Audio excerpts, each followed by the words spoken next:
Imagine this. You're enjoying a concert, the music is loud, and suddenly you feel a sharp pain in your ear. Or maybe you're swimming, and after diving a little too deep, your ear starts to ache. A few hours later, you notice something's not right. Your ear feels full, and you can't hear as well as usual. So what's going on? Well, you might have a ruptured eardrum. Your eardrum, also called the tympanic membrane, is a thin, delicate piece of tissue that sits between your outer ear canal and middle ear.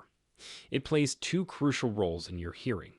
First, it converts sound waves into vibrations that your brain can process, and secondly, it protects your middle ear from foreign objects, water, and bacteria. When this membrane gets torn or perforated, we call it an eardrum rupture or perforated eardrum. It's kind of like getting a hole in a drum's surface. It affects how well the drum can function, so here both of these functions can be compromised. While a ruptured eardrum sounds scary, it's usually treatable and can sometimes heal on its own. Types of eardrum rupture. There are several ways to categorize eardrum ruptures. The most common classification is based on the size and location of the perforation. Central perforations occur in the middle of the eardrum and are usually less concerning than marginal perforations, which happen near the edges of the eardrum and can be more complicated to treat. We also categorize ruptures based on their size.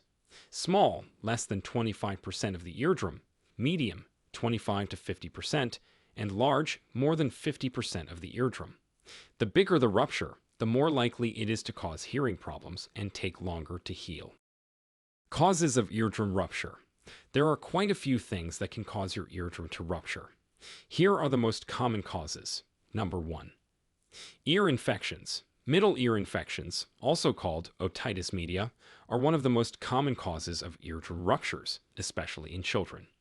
When fluid builds up behind the eardrum, it can create pressure that eventually causes the eardrum to burst.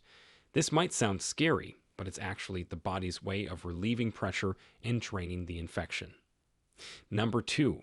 Pressure changes. Sudden changes in air pressure, known as barotrauma, can also rupture your eardrum. This often happens during airplane flights, especially during takeoff and landing, scuba diving, or even from a very hard sneeze. The pressure difference between the inside and outside of your ear becomes too great for the eardrum to handle. Number 3. Physical trauma. This could be from something as simple as cleaning your ears too aggressively with a cotton swab, which, by the way, you should never do, or something more severe like a head injury. Even a sharp slap to the ear can create enough force to rupture the eardrum. Number 4. Loud noises. Loud explosions or extremely loud noises can cause ruptures through the sheer force of the sound waves. This is why people who work around loud machinery or explosives need proper ear protection. Symptoms of eardrum rupture. When your eardrum ruptures, you'll typically notice several symptoms right away. The most immediate one is usually a sharp pain that suddenly subsides. Think of it like when you pop a blister. There's often a sharp sensation followed by relief.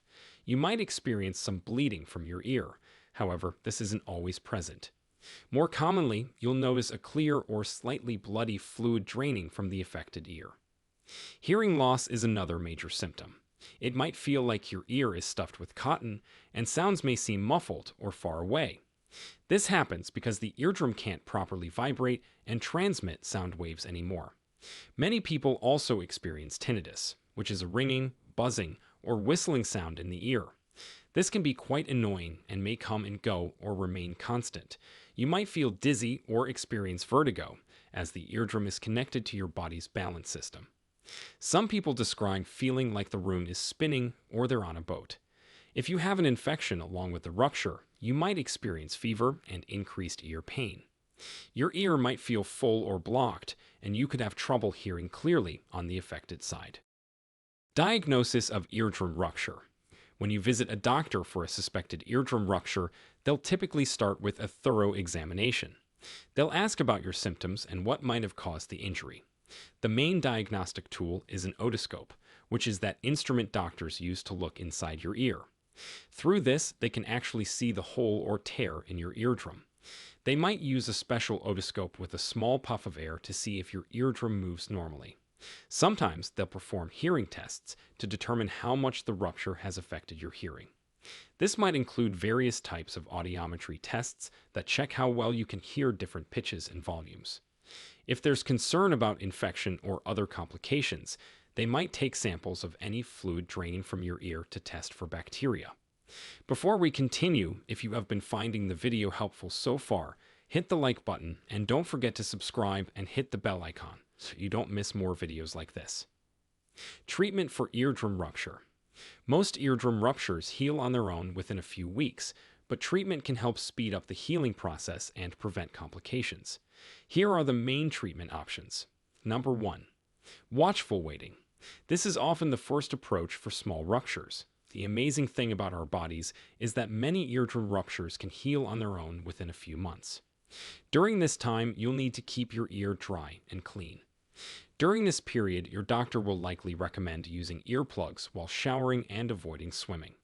They'll monitor your progress through regular checkups to ensure proper healing. Number 2. Antibiotic treatment. If there's an infection present, your doctor will prescribe antibiotics. These might be in the form of oral pills or ear drops, depending on the situation. It's crucial to complete the entire course of antibiotics, even if you start feeling better. The antibiotics help clear the infection and create the best environment for healing. Your doctor might also recommend pain relievers, such as acetaminophen or ibuprofen, to help manage any discomfort. Number 3. Patching procedure. For ruptures that don't heal on their own, your doctor might try an office procedure called patching. They'll apply a special material, like paper or gel, over the hole in your eardrum to encourage healing. Think of it like putting a patch on a bicycle tire. This patch acts as a scaffold, giving the eardrum's edges something to grow across as it heals. This procedure might need to be repeated several times before successful healing occurs. Number 4. Tympanoplasty. This is a surgical procedure used for larger ruptures or when other treatments haven't worked. During tympanoplasty, a surgeon creates a patch using tissue, often taken from elsewhere in your body, like the area above your ear. They carefully place this tissue graft to rebuild the eardrum. The surgery is usually done on an outpatient basis under general anesthesia and typically takes a few hours. Recovery involves keeping your ear dry and avoiding strenuous activities for several weeks. Number 5. Laryngoplasty. This is a simpler version of tympanoplasty, used for smaller perforations. The surgeon repairs the hole using a small piece of fat or tissue paper. It's less invasive than a full tympanoplasty and might be done under local anesthesia. Prevention and long-term care. After experiencing an eardrum rupture, you'll want to take steps to prevent future incidents. This includes being careful during activities that involve pressure changes, like flying or diving. If you fly frequently, try chewing gum or yawning during takeoff and landing to help equalize ear pressure. Avoid inserting anything into your ears, including cotton swabs. If you need to clean your ears, use safe methods recommended by healthcare professionals. If you're exposed to loud noises regularly, wear proper ear protection. The good news here is that with proper care and treatment, most people recover well from eardrum ruptures and go back to living their life normally. Now, we want to hear from you. Have you ever experienced an eardrum rupture? What symptoms did you notice, and how did you manage your recovery? Share with us your experiences and opinions in the comments below. We love to hear them. Thanks for watching.